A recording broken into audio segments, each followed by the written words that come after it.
So boys, back to the drilling site this morning, and I'm late. I missed the first almost 2 hours here of them being on site, but I just spoke with one of the people who was here. He said what they did first was put a trammie pipe down and run water down to thin the drilling fluid, or the drilling mud, and then they took the drill pipe with the rig top head and ran that down.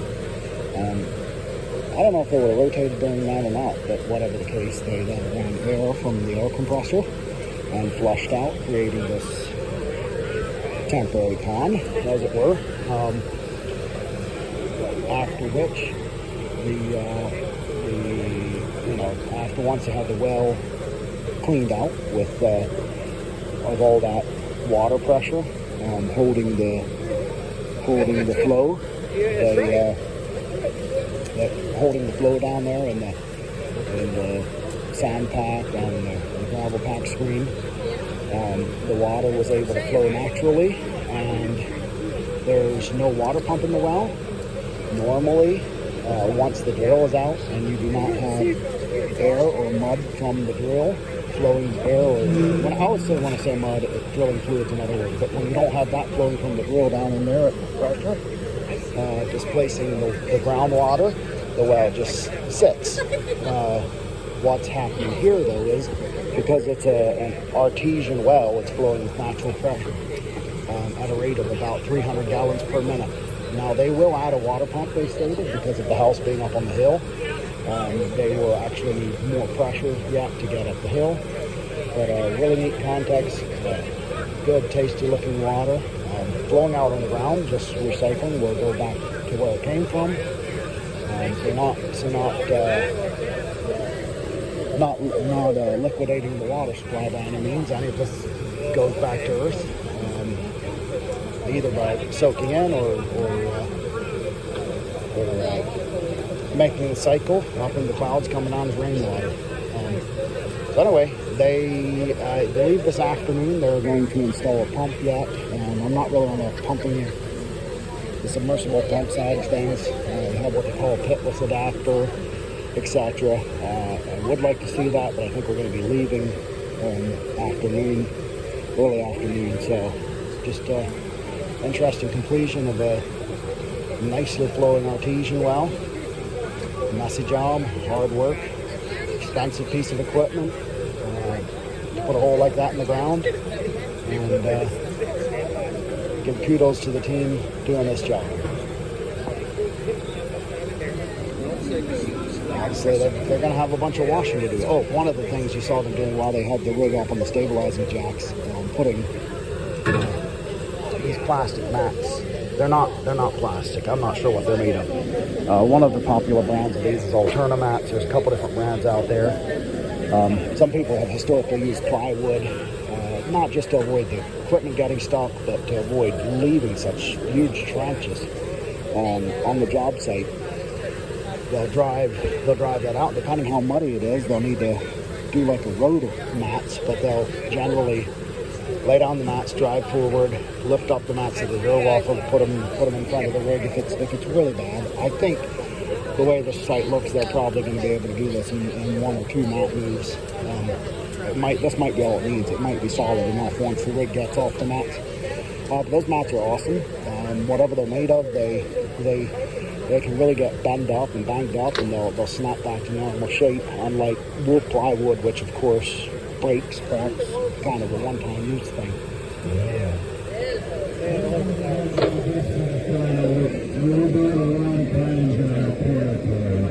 Just because we have big growth, we still have no idea.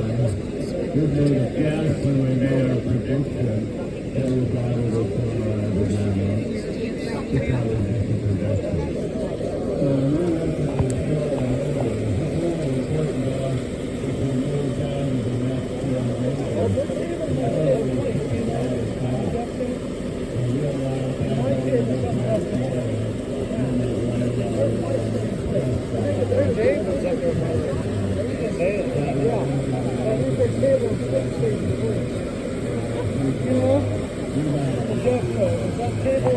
to be I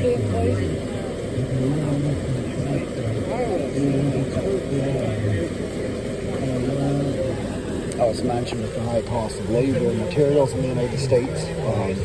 There's very few water well drilling rig manufacturers left in the United States. Most of them are now foreign made. This rig here is a Jeffco 40K, USA brand from Enid, Oklahoma, with history going back a long, long time. I don't know the full history, but I've seen equipment of theirs from the 60s and 70s. They have been recently procured by Bauer in Germany. So even though we do have some USA manufacturers left, a lot of them are owned by overseas entities. It's in my years in the industry as an equipment supplier, rig manufacturers. When I started, there was a substantial number of rig manufacturers, and that's dilapidated to substantial number of American USA rig manufacturers, and that's gone down to really, I think maybe two being left, two larger rig manufacturers being left that are USA based. Others have been purchased out, had to declare bankruptcy, operating costs, other issues that got involved, and so these drillers use what they can. This is a newer machine than a lot of drillers are using out there. A lot of guys are getting by with 1970s equipment simply because they can't afford to upgrade to the more modern technology. 1970s, 1980s, 1990s. This is a 2018. Speaks to the success of the company.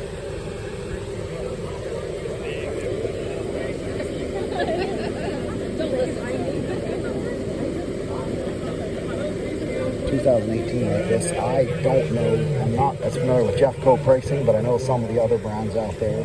Comparable machine would be 800, 900,000. And if you're in hard rock drilling territory, which is easier drilling, but requires high pressure air, more horsepower, rigs quickly exceed $1 million.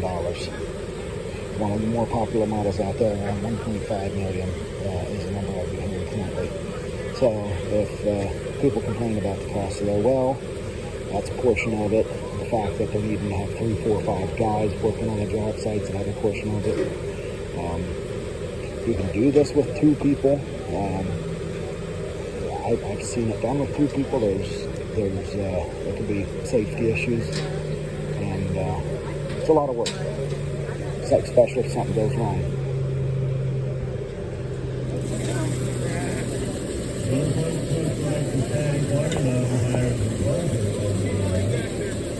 So that speaks to the artesian pressure.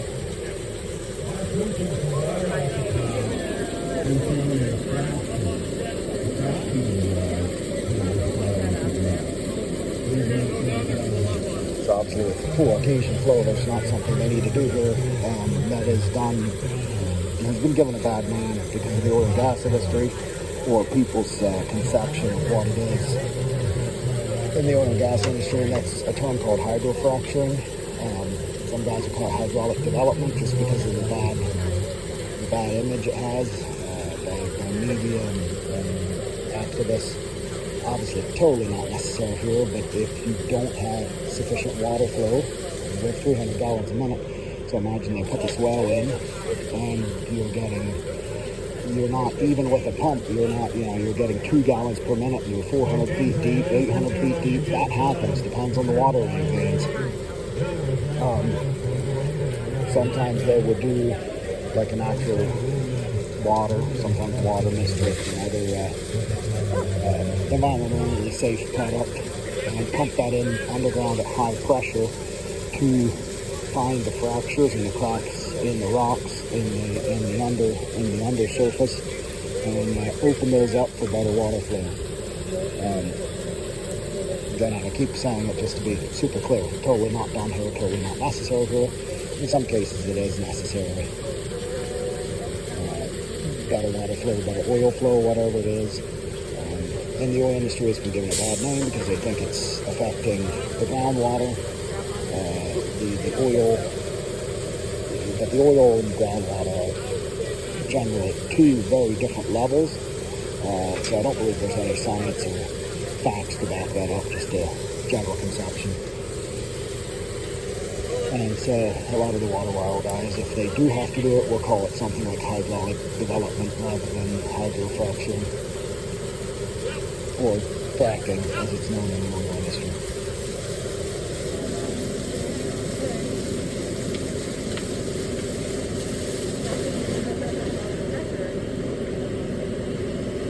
See, they put a cover on the operator station control panel, portion of the levels they could. This is one of those industries where, you know, a lot of the world in 2023 wants to go push button, electronic, easy, lazy, whatever you want to call it. It's a lot of dirt. There's dust, there's mud, there's water. Electronics do not work well with that. There's been manufacturers over the years, numerous ones that have tried to go that direction, and so far, no one has been really successful. There's been limited success. But going back to hydraulics, and the more manual you can be, generally the better in this sort of application. In the quarries, they've had some success with remote-controlled machines, as well as in the geotechnical industry. But water, you're not only dealing with the dust, you're dealing with water wells, which is so much more. And there's a lot of hands-on stuff. The well casing, here they're using PVC casing. New York State for water wells, they need to use steel casing. They need to use quarter-inch wall steel casing. It either has to be welded or screwed on. If there's more than like a 20-foot section required, so not as easy to use as PVC casing. I think it's a better quality product, but I'd say every job is different. Where that welding is required, casing will need to be cut, even if it's threaded casing sometimes. So it can becomes a very manual, labor, hands-on sort of jobs that can't entirely, although it has over the last hundreds of years been super improved, made a lot easier. It's something that machines have not been entirely able to take over. There's a good portion of handwork, a good portion of manual labor that remains vital for a successful operation.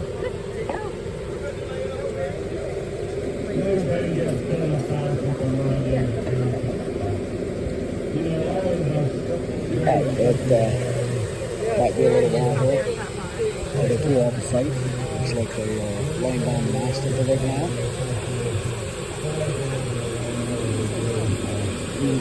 Started saying that thinking I was going to do a new video when they're ready to pull off site, but I don't know. Depends how long it takes them to lay down to clean up. It looks like there might be a bit of a process yet, so I'll go end the video and hopefully begin another one real shortly.